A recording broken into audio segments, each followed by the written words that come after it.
Jeff, is there any chance, I was just out the Adelsons in Miami, is there any chance they had something to do with this? That's the weirdest family, the vibe. You walk in the room and something's strange.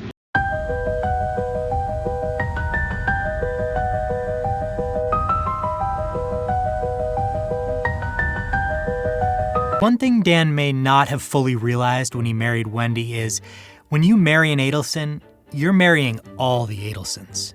Your family dynamic. It is your mother and father, Harvey and Donna. There's you, you're the youngest, Charles, and then the oldest, Robert. Right? Correct. And he's a doctor up in New York. Correct. Now, the government asked you about the relationship, and you're like, we don't talk much. It's actually much deeper than that with Robert, isn't it? We don't talk. At all. At all. And the reason is because your parents were so difficult about the woman that is now his wife. That is not the reason why we don't talk. I'm not talking about the reason why you don't talk. Let me clarify, the reason why your parents don't talk to him. That's not the reason why they don't talk with him. Are you saying to this jury that there wasn't a problem where they outright objected to his marriage of a woman that was not of the Jewish faith? That was initially what happened, and then there was actually a beautiful reconciliation, and they're very happy about the marriage. Robert and his wife, not your family. Robert and his wife and our family were very happy about Robert's marriage. So what happens is that Robert is in love with a woman. Your parents object. He breaks up with her and then dates a Jewish woman, right? And then they got married and divorced, and then he got back together with the person he wanted to be married to. Yes. With his true love. Yes. But there was a lot of tension in your family because of your family's involvement in the kids' marriages, right? Yes. In total, there were 3 Adelson kids: Rob, his younger brother, Charlie, and Wendi, the baby of the family. I'm the oldest, and then my brother behind me, and then I'm 6 years older than Wendi. Rob Adelson. Rob's in his mid-40s. He's a physician. And he's the only one of his immediate family that doesn't live in Florida. In part, that's because of something that happened more than a decade ago. At the time, Rob was doing his internship in Texas. He met someone and fell for her hard. But there was a problem. After maybe about 8 or 9 months, he said he had something to tell me, that we had to talk, and I didn't really know what it was going to be. The problem was Donna and Harvey. And basically he said that his parents just couldn't accept him being someone who wasn't Jewish, and that he'd have to break up with me, that they literally said it's either her or them. It was that simple. Haritha was not Jewish. Huh, okay. And was that explicit? Yes. Rob was stuck between the woman he loved and his family. And so began a painful series of breakups and reconciliations. He was very close with his parents at the time. So we proceeded to break up and get back together, and break up and get back together over the course of another 1.5 years. For someone like me who, was extremely, probably overly close to my parents, pleasing them, mattered a lot. And my parents not put up multiple years of threatening to disown me, multiple years of angry, difficult phone calls, it never would have occurred. He actually got engaged to someone else, a nice Jewish girl from Dallas. His parents were much happier with that relationship, but it didn't last. I was very briefly married to someone else.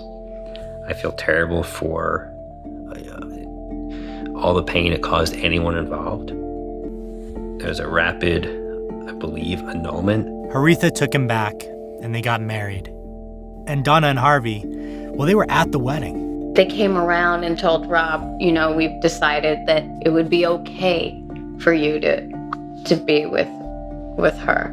And they really tried. We all tried for a fresh start.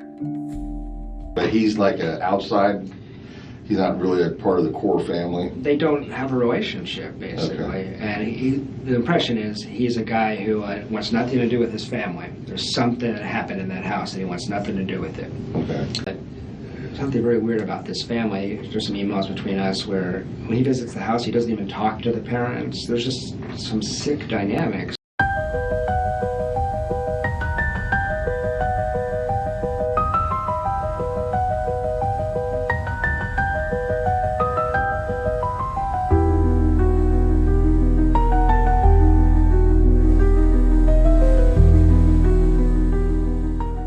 Please publish the verdict. In the Circuit Court of the Second Judicial Circuit in and for Leon County, Florida, the State of Florida versus Charlie Adelson, case number 2016 CF 3036B, verdict. Count 1. We, the jury, find as follows as to count 1 of the indictment, first-degree murder. The defendant is guilty of first-degree murder. Count 2. We, the jury, find as follows as to count 2 of the indictment, conspiracy to commit first-degree murder. The defendant is guilty of conspiracy to commit first-degree murder. Count 3.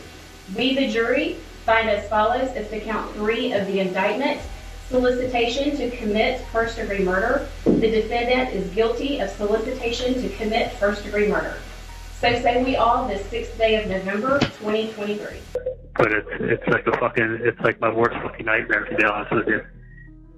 Yeah, I know. I know, Charlie. I know. It's for all of us. It's for all of us, Charlie. It is for all of us. I don't even know what to say. I don't know what to say either. It's totally We're here, Charlie. We're here. And anything that can be done, we're going to try to do. You know that. No, I know. I love you guys. You're my parents.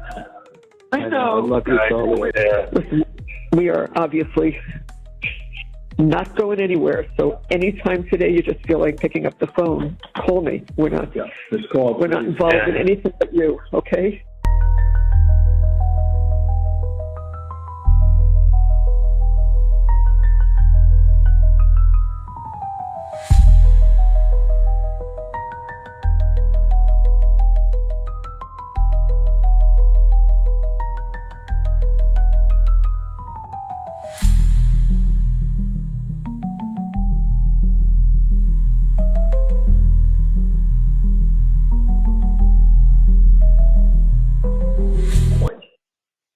After speaking to Dan this morning and knowing what they're thinking up there, and I don't know if we'll make it out in time. I really don't. But Dan said, you might, or you might do all of it, get to the airport, and they'll stop us. And that could happen. It could happen. I don't know, but it's worth a try.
ask you about some conflicts here. You were Donna Adelson and I believe Harvey's attorney first. Charlie was with David Oscar Marcus, a pretty well-known criminal defense attorney. Do you fear some sort of conflict? And did Charlie and or Donna have to sign a waiver in order for you to represent her now? And did you ever stop representing her?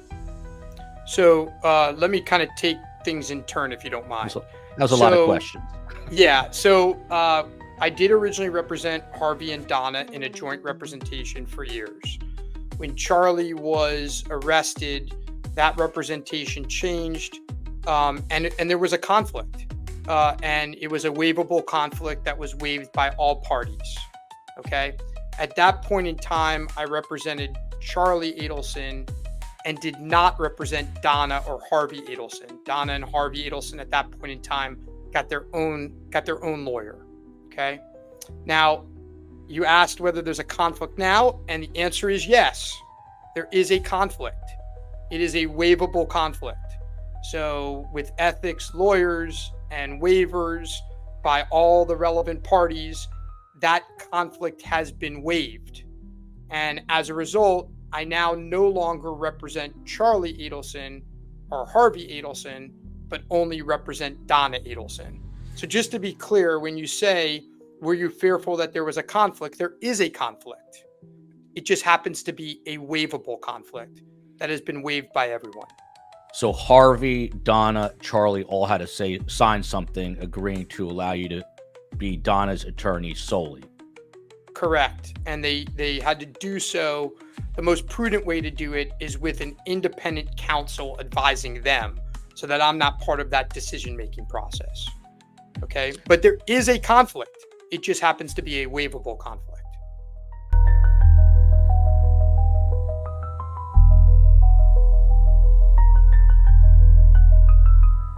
May I approach the lectern? You may. So, Judge, with the surprise issues of the last couple of days, I have asked for my prior client's waiver again, and with the change of circumstances, he has decided not to give it. So let me be clear, I have a waiver in the past.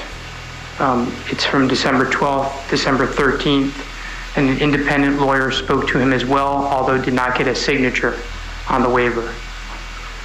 So we had a waiver. We thought we had a waiver. We didn't think there was an issue.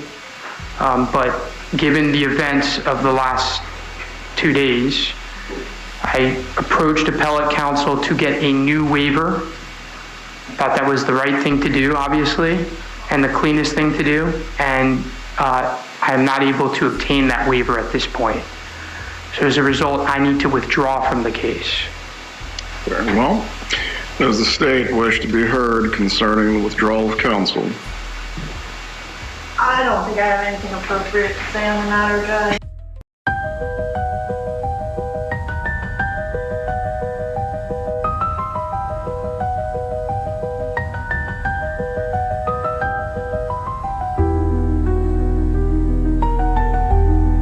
Do you think someone would do this for your benefit without asking you? No. What good does it serve? I made my brother, the one, his name is Charlie, the one I'm really close to, he makes a lot of jokes in bad taste, and it was a joke he made. He bought the TV for me this morning that got broken, and I was talking to him about whether it made sense to pay to fix it or whether I should get a new one, and it was always his joke that, like, he knew Danny treated me badly, and it was always his joke. He said, I looked into hiring a hitman, and it was cheaper to get you this TV, so instead I got you this TV. I mean, he would never. He's my big brother, and he's been taking care of me since I was little, but he would never. And I told that to the repair guy this morning. Right. That's okay. I said, he asked me how much it cost, and I said I didn't know because it was a gift, because my brother said it was cheaper than a hitman. It was my divorce present. Okay. Such a horrible thing to say. I'm so sorry. It's okay. But even my family family who felt like I had been mistreated would never do something like this. Never. You know, my parents are, you know, very angry towards him. But even when they're around my kids, they would never say a bad word about my kid's father. They're really, really careful about that. They just like him, but they know he's the father of my kids. They would never do that. Right. I don't know who would be angry enough with him. Well, that's what I have to find out. To do something like this. The brother that you're real close to, I have to do a lot of elimination at the same time. The brother that you're really close to, the one that joked about the TV and everything, what'd you say his name was? Charlie. Charlie, and he's in Fort Lauderdale? Yeah. Okay. Tell me what kind of car he has. He has like 5 cars. Can't tell me all of them. He drives I think one of them is an unmarked police car. Oh, really? He's a bit of a character. Okay. So I don't know what he's driving at the time. Right. But I'll tell you, he's a periodontist, and he has this practice where he works from early in the morning till late at night. So if you ever wanted to find his whereabouts, he's working all day long until early in the morning till late at night, always driving to a different office, working. Oh, he goes to different offices? Yeah, he works in different offices all over South Florida and does implants for people. And he works really hard all the time.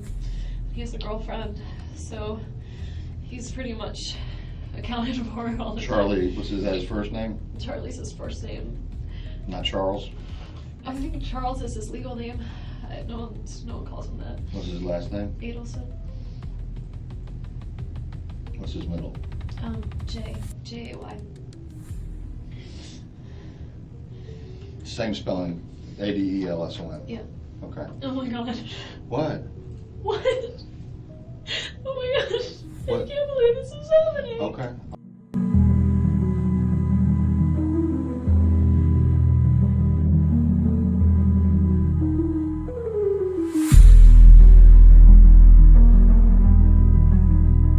Let's say.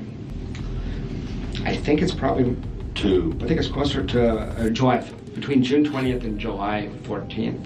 I think it's closer to July 14th. Okay.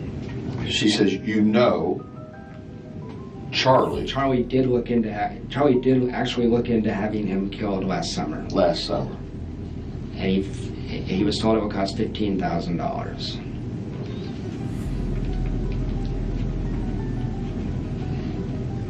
And one of Charlie's This is just paraphrased, but I want to make sure I understand. Yeah. Charlie did look into having Danny killed last summer.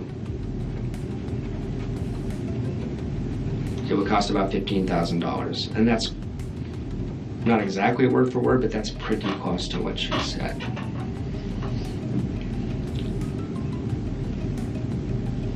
Wish to God I had followed up.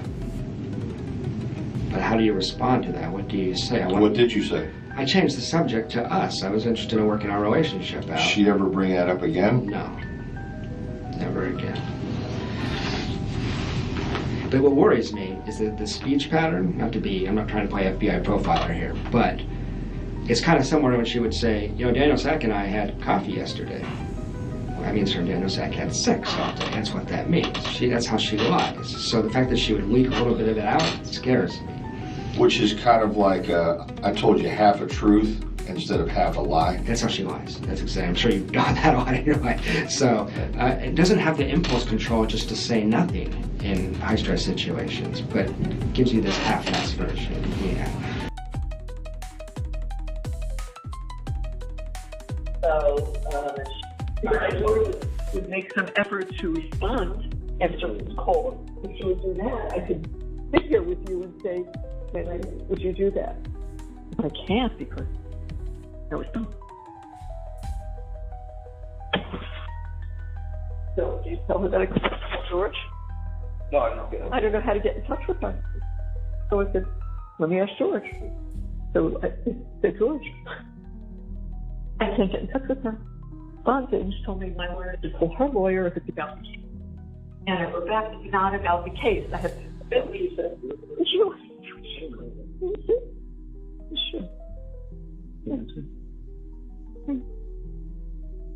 When I said I just got off with Charlie. He's worried about you. He wants to know why. Oh, because I said, yeah, we know you never ask anything about your brother, and she doesn't. And she told me it's because her lawyer said she shouldn't ask. But we found out it's not true. But we just got off the phone with him. My attorney said no. And he asked her attorney. Her attorney said, I never told her that. But I've never confronted them. No. So I wrote this last night. We know you never ask anything about your brother. This is 8 o'clock last night. But we just got off the phone with him, and the first thing he asked was, how's Wendi holding up? I didn't have the heart to tell him that you never called us or asked about him. I just said, we weren't up to phone calls right now. Everyone looks to protect you. I bet you've got a lot to think about. But then she didn't answer. So then I got another call from Charlie night, and I said, just got off the phone with Charlie. He's worried about you. He wants to know why we didn't speak. I told him a lie. I said, we're only speaking with you and Dan right now. I couldn't bear to tell him the truth. Your sister never even called us, is the truth. So she says, this morning, I thought she'd be racing over here last night. Yeah. Dear Mom, I know you are upset by the verdict, but the anger directed at me is not justified. I don't know how much anger we don't. I'm not responsible in any way for Charlie's situation. I am not guilty because I did not do anything wrong, and I was not involved in any way with Danny's death. When I was interviewed by the police and testified in court, I told the truth, as I was required to do. I cannot control how the prosecutor used my statements at Charlie's trial. Again, I didn't say that. Also, as you know, my lawyer has advised me not to talk to my family or anyone else about this case. No, about the case, which is true. We've never done it. I followed his advice despite your disagreements with this guidance. Please do not text me about this case anymore. Not about the case, is it? Not what I said. About her brother, and that he wants, how are you, Wendi? How's my sister holding up? Yeah. If you have anything further to say about the case, please go through our lawyers. Right now, I have to be singularly focused on taking care of the boys during this difficult time. So I wrote back, okay, we have no desire to speak with you about the case. I guess Dad and I are just shocked that you didn't think of coming to see us or even calling us. We are your parents. We are and have always been there for you and the boys. None of what we wrote matters about the case. That's over. I just want you to know how many times Charlie is asking about you. Not only do you not ask about us, but not one question about Charlie, right? We will need to give you some information shortly, and we need some business assistance. Please let us know if you can be of any help. I have a safe here. I want to give her codes. We're going to be gone. I want her to have all this information. I have the cemetery property. I want her to see all that. I want her to have all these papers and the wills. I want her to see all this. So please let us know if you can be of any help. The other thing is the visa, which she would know about the visa. No, I said we need some business assistance. Please let us know.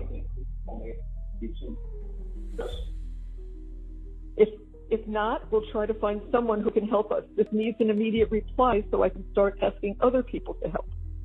And then she always gets nervous if we want to talk to her. So I wrote, don't get nervous. Again, nothing, in capital letters, nothing about the case. Just would like to show you some business stuff and personal things. If you can't do it, we must find someone who can. I hope you understand that it has nothing to do with the case. There is no more case. And then I wrote, by the way, you said you have to focus on the boys. Have you told them? So when I got yours before, I said to him, because I was over there last night, I said, well, I asked Wendi, but I haven't got any word from her, so did she tell the boys? And he said, she did. Now, I know Ben was very close. She was writing to Charlie all the time. So I said, how are they? And Ben was very quiet. He didn't really talk much. He said, Lincoln kind of faced it and said, so he's never coming home. And he's never coming back. And so he said it took him 10 minutes and he was into basketball. I said, fine. He's a child. That's okay. I don't want to see them miserable and upset. That's not my goal. I just want to know how are they. So that's when I said earlier, to George because it was technical stuff that I couldn't do on the computer, I think just because we were out of it. So, and he's a computer testing person, so I said, can you help me with some computer stuff that I can't get done? And he was on some business calls, so that he texted me just before I could be there, maybe 5:30, would that be good? I said, yes, but if I can get stuff done, then it's no. I told Rick we have to stay for the passport. We have the photos. We have to get them downloaded. And the other thing I don't understand, that my daughter could help me with, but we've been looking it up over and over, because things change if there is extradition from Vietnam. Because we've looked at all the places. I mean, I could go to Korea and China, but there's no extradition. But we're looking for places where there's no extradition. In 15 minutes. Who? Really? Good. Maybe she knows about. Maybe she can look up the extradition issue before we waste our time. She can tell on you that my parents are in the country. My lawyer told us to do that. Okay, but if you mention it to Wendi, is Wendi going to tell somebody? Well, you tell her beforehand. I need to tell you something as an attorney who doesn't talk and has nothing to do with the case. It just has to do with Mom and I and some decisions that we have to make. Yeah, I know you want to bring her up and show her where everything is. Because in a plane crash, no one's going to know where anything is or who belongs to what. So I would like her to come up here so she could see it. I don't think that's asking too much. She can live 3 hours away. Every time she says, can you do this? Can you come here? Can you do this? Everything. How many times do we have plans that I really can't and have to cancel? Wendi needs us for this. Wendi needs us to babysit. So we've been really good nannies, and I guess our job is up. Because now the boys are older, they can go out with friends, they can do things on their own. So she doesn't need grandma and grandpa. Okay, pretty hurtful. I have one son that I don't speak with. I have one son who's close to being dead. And my daughter, whom I love, is doing this. I don't get it. I don't get it. I said to Harvey, I swear to God, our family was cursed. Absolutely cursed. And I don't know how to take care of it anymore. So.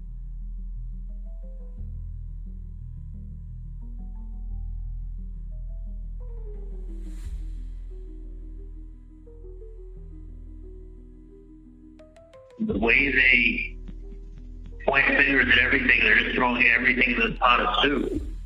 I mean, they backed off a little bit at the end when they're like, did you say Wendi Adelson's on trial here?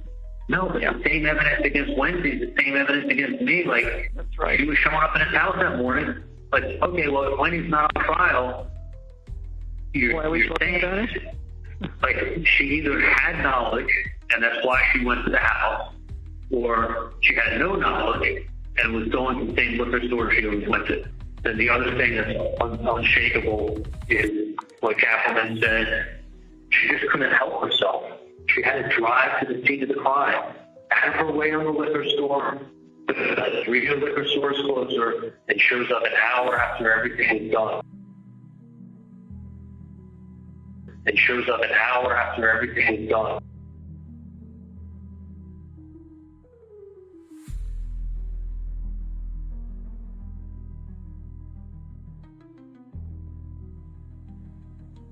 Because she just couldn't help herself. Well, if it's true, and Wendi showed up because she knew something was going to happen, then I'm guilty. Without a doubt. If you want to say it's a coincidence, then you can excuse that with the word coincidence. But like, the things line up, they line up. So if you have an explanation, or you just say it's a coincidence. But if you can't use the word coincidence too many times before someone says, do you think I'm stupid? So like, you could boil the whole case down to, what the fuck's Wendi doing in his house an hour after he gets shot? That's the whole case.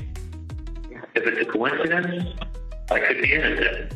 If it's not a coincidence, I have to be guilty. Well, not just you. If you're guilty, Wendi's guilty. Well, of course. Yeah, she has prior knowledge. That's what she was She showed up. Right. I mean, she basically called her out on it. Like, she couldn't help but go see. Well, So that's like saying that she was a part of it. She couldn't help herself. Wasn't that what happened? Exactly what she said. So she's giving a logical, simple explanation to a simple act. She showed up because she knew something was going to happen. Why else would she? What else are the chances of Wendi leaving her house 7 miles away, looking to drive down any street on that date, at that time, an hour after everything happened, for one reason only, and it's to go buy a bottle of liquor? Was there no liquor stores close to her house? Yeah, they mapped out like 3 or 4 or 5 of them. Was that the most direct route to the liquor store? It was the route she knew how to go, but it wasn't the most direct route. So it's not the most direct route. It passes 3 other liquor stores that are way closer. And she's looking to drive down that street on that time, on that day. I said to Mom that, I said, what are the chances of that? Like 1 in 10,000? Or more? More. I mean, it's so crazy. It's so crazy, but it happens.